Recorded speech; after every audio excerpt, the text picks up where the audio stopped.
Hey y'all, welcome back to my channel, or welcome to my channel if you are new here. My name is Emily, and on this channel we talk about disability advocacy as well as mental illnesses with my experience with having depression, anxiety, as well as being legally blind with nystagmus. So today I want to talk to y'all about my experience with depression. And I'm nervous to make this video because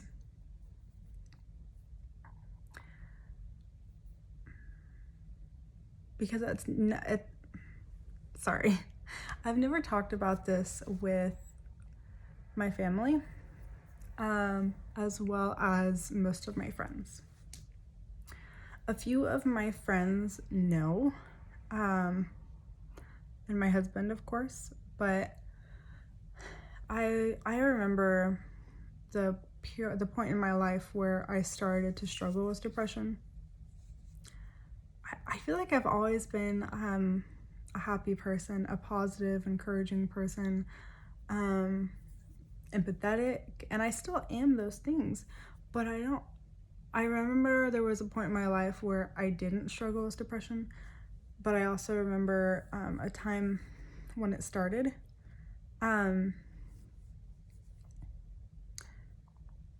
And I remember I went to church camp in middle school. This was 8th grade. And I got back from the church camp, and I mean, it was a great camp. And I've been writing my whole life in journals. I actually had intended to do a video of going through my old journals because, man, it's like cringe worthy. Hilarious, cheesy, love poems, but they're also very sad. I was hurting so much inside, and the only way that I could get it out was through writing. I have this notebook beside me.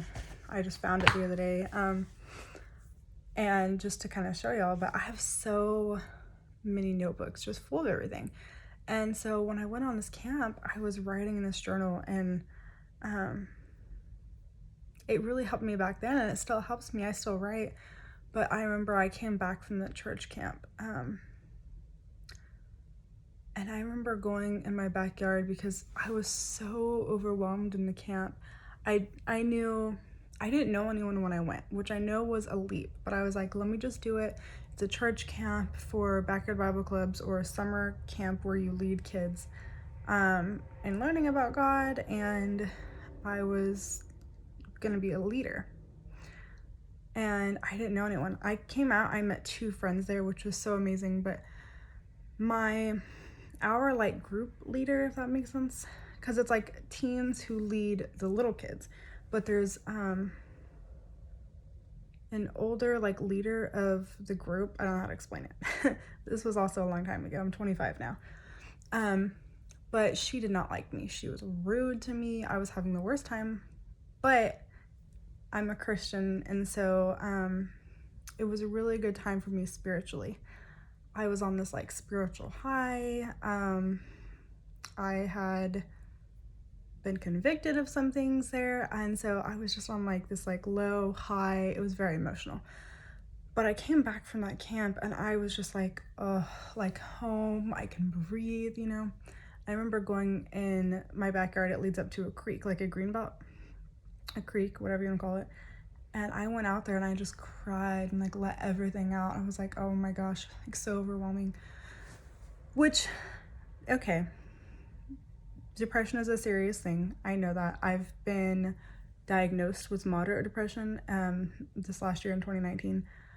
But I'm just like creating a backstory. Like that's whenever I started, like something changed in me. I knew it. And ever since then, I wasn't feeling myself after that.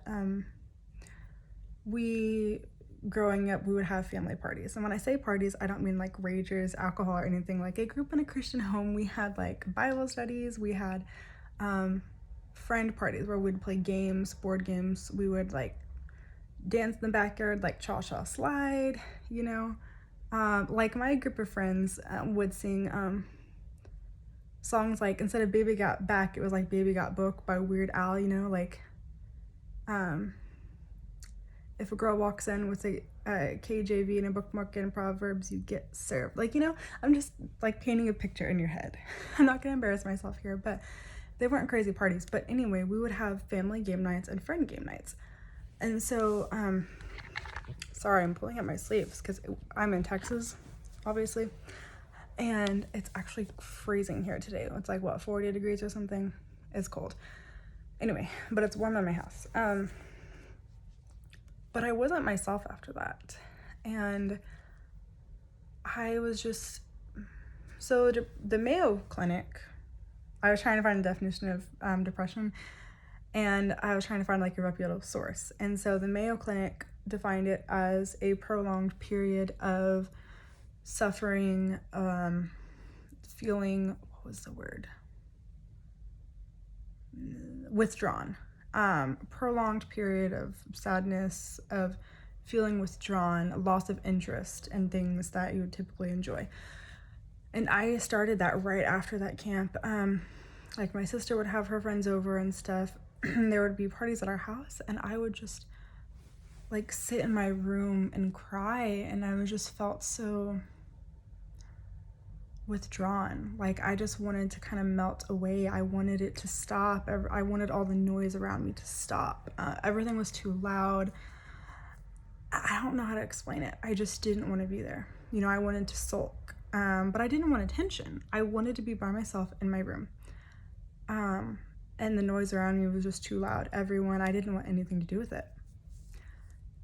And I was good at hiding it though. I don't know like what my parents had thought and stuff, but I was really good at hiding it, and I still am. I'm making this video now because I reached a point in my life last year where I saw myself out of it. I guess I should throw a trigger warning in here. If you may be triggered by this, please skip ahead. But I was dealing with passive suicidal ideation. And it's never gotten that bad in my life ever. But I just got to a point where I was like, you know what? This isn't me. I'm tired of hurting, always feeling alone, and trying to hide it too. I want to be open, and this helps me like to talk about it. I know I always said how I was always writing things, but you know, my channel is also a way for me to process things. And if I can help one person out there with anything that they might also be struggling with, then I've succeeded. I just want to help other people, and if it helps me in the process, great. If anything, I just get things off my chest, you know. But backtrack. I was so withdrawn, and I was just crying all the time. Trigger warning as well.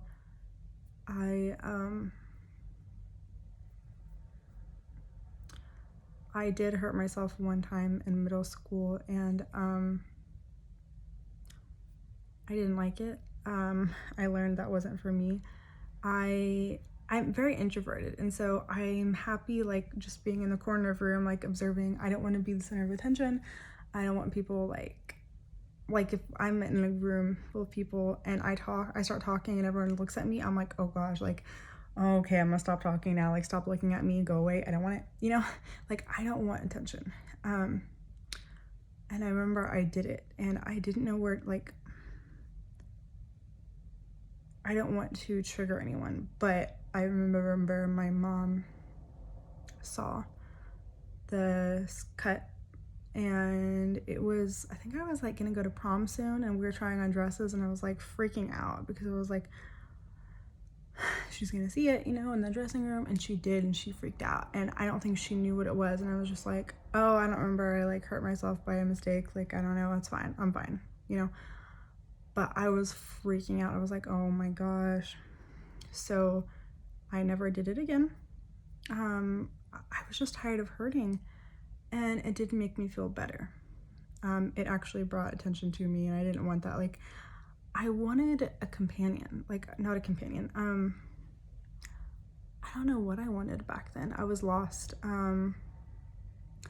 And it was easier for me to hide it because here's the thing. I didn't want it to be something we had to talk about.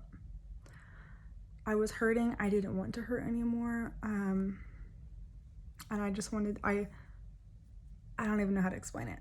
Now I know, like, it's hard for me to talk about it now because I don't want to tell someone and then them to call me and come over and that to be all we talk about is like why I'm feeling depressed or lonely or whatever. And I know, like, growing up, my mom was very emotional, and so am I. Like, it's not a bad thing. Emotions are good. But I think I was worried that she would want to sit down and talk about it a lot, and I didn't want to talk about it. You know, like, I wanted to stop hurting, but I didn't want to talk about it. And so now I know that, like, I want to just be with people, you know. If I tell someone, I want them to call me up and say, hey, let's go grab dessert, you know what I mean? Let's go to the zoo. Like, let's actually spend quality time together. I don't want us to always be talking about, like, oh, why are you sad? Like, are you feeling better today? Like, I don't want to talk about that. I'm in therapy. I do better personally talking to a therapist. I will talk to a few select friends about it, and it's not that I don't feel comfortable talking about it. Like, that's a you issue, that's a me issue. Like, that's my issue. But I just do better talking to therapists about those issues, and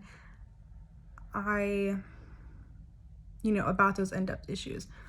But I should be comfortable enough to tell my loved ones, hey, I'm not doing okay today. And that's something I'm working on. But going back, I will say there was one thing that helped me so much back then, and I'll forever be grateful for this. And my sister, and I don't know if she saw something in me or what, but she had started doing swing dancing on the weekends. There's this place in downtown Austin where there's swing dance lessons, and then it's just people who swing dance together. And the cool thing about that environment is, like, guys can ask girls to dance, girls can ask guys to dance. It's such a non-judgmental, like, fun environment, and it's all ages. So, like, I've seen kids there. I've danced with, like, 80-year-old men. Like, you know, it was just so amazing. And I remember I was able to escape. And I think my issue too was finding an outlet, because in school I couldn't do sports because of my vision. And I think that I was also partially struggling with accepting my disability back then, because, again, remember, I was trying to hide that part of me. I didn't want to talk about it. And so I didn't have a sport that I could do. I sang, yeah, I was in voice lessons, I did dance, but I didn't like being the center of attention, again. So I hated, like, being on stage, and I tried to conquer stage fright, but I was just feeling like I didn't have anything that I was good at back then. And so, and also being overwhelmingly, like, just overwhelmed and depressed, and, you know, and I was like, what the heck? I'm tired of just, like, being sad all the time. So I went with my sister, and again, I don't think she knew I was going through this at the time, but I fell in love with dancing. I could escape just for a short time. You know, I was flying around the dance floor, and I forgot that I was visually impaired. I forgot that I was alone. It was something I was actually good at. Like, I can't keep beat to save my life, but I was a really good follower. I was, like, flying around the dance floor, doing all sorts of crazy spins. I don't even know how to do them, but I was just doing them because it just felt right. I don't know how to explain it, but I was so grateful for that, and that's something that I will forever be grateful for. It was something I could do. It was an escape. And I think that when you go through something, whether you have depression or a disability or both, like I do, I think that you need to find an escape. And dance to me was so important. It still holds a special place in my heart. And I don't mean like ballet, jazz, tap, or anything like that. I've talked about that before. Dance, like ballet, is hard for me to do as someone with nystagmus because my eyes shake. So like the idea of doing twirls, like spotting twirls or non-lead twirls is hard, but for some reason swing dancing, I could do them perfectly fine. And then I took country dancing. I did the Argentina tango. I did the waltz. I did the country waltz, triple step.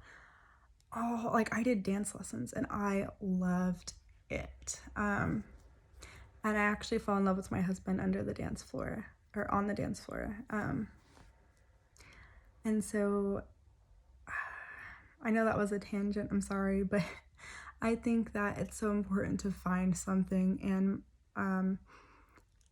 and so my depression got a little better in, I'm trying to think, that was in middle school when it started, and then high school. And I think the thing with depression is that you have good days and you have bad days, or bad days and worse days, you know? And so I've just been really good at hiding it, unfortunately. And college was when it got worse. My junior year of high school, I would say, was my favorite year. I had friends. I was always doing something. You know, I had a boyfriend, which I'll talk about later. But I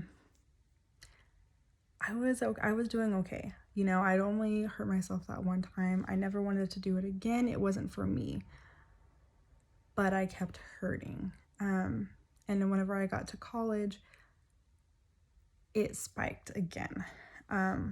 Because, and I have a video about that where I talk a little bit about it in my response video to Molly Burke and Caroline Casey, because I had to learn to accept that part of myself with my disability in college, because when you're in a new environment, it can spike feelings of being lost. And there were periods where I could not get out of bed. I was just crying, and I remember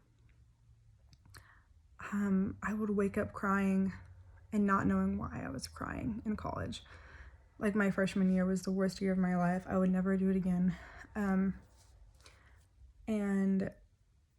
I didn't know what was going on, but I remember like there were a couple of nights where I had to stay with my boyfriend I was with at the time because I was so miserable, but I didn't want to tell anyone. I didn't know how to tell people. Even my roommate at the time, I just like hid from. I couldn't bear to tell anyone. You know, I was lost. I was ashamed. I didn't know what to say. But like he knew at the time. I had to stay with him a couple of nights, and it was just because like he knew that I just needed someone, right? And I would wake up crying, and he would wake my best friend up all the way in Colorado and Skype her to talk to me just to like calm down. Like I didn't know what was going on. Seriously, it was so embarrassing for me because I hate crying in front of people too, but like I didn't know what the heck was going on. And part of that was just dealing with like accepting this part of myself and all those feelings that I had tried to hide or push away, which was not good. And I ended up back in therapy. I told myself, you know what, I can't live like this. I am the most miserable I've ever been. And so I went to group therapy, which I did that to try to help my social anxiety, which had started in college, because, you know, the hardest part of having disability isn't the disability itself, is how people react to it. Excuse me. And so I have social anxiety because of that, but I'm also highly introverted, you know? So I don't like talking in front of a room full of people. I don't like having conversations with someone and someone else listening. It's just things I'm dealing with, insecurities. I don't know. I've just had different experiences that, and I don't blame other people, but I've had different experiences that cause me to think or feel certain ways, you know what I mean? So I did group therapy, and then I quit therapy. And I started public speaking about disability advocacy, which made me feel so much better. I loved it. And I just found that, excuse me, I found that I want to live my life to help other people. And I think that I've had these experiences in my life to help other people. I don't know what I'm supposed to be doing quite yet, but if I can help one person, then I've succeeded, you know? And I'm on this journey to bettering myself so that I can be fully me. I can be present and be there with my daughter, with my husband, for my friends, my family, my sisters, my parents, my nieces, my nephew, you know? Just being there, like fully me, so I can be the best I can be, you know what I mean? And I graduated college, or no, I got married, graduated college, and I went to work full time, and I had a baby, and she's a year old, and this past year, man, those postpartum hormones get you. I was struggling so much. I felt like I was crying constantly. I had sort of a traumatic birth too, and it wasn't, I'll do a separate video on that because that's a whole thing in itself that I'm going through therapy for, because I did have a traumatizing experience, but it wasn't just the birth, it was after the birth and not feeling like a mother, and it was her going back to the hospital, and it was so many things. That will be a separate video. But what I thought was postpartum depression, my therapist thinks is just normal depression. It just spiked and those hormones didn't help. And that's when I was officially diagnosed. So I wasn't diagnosed until last year when I was 25.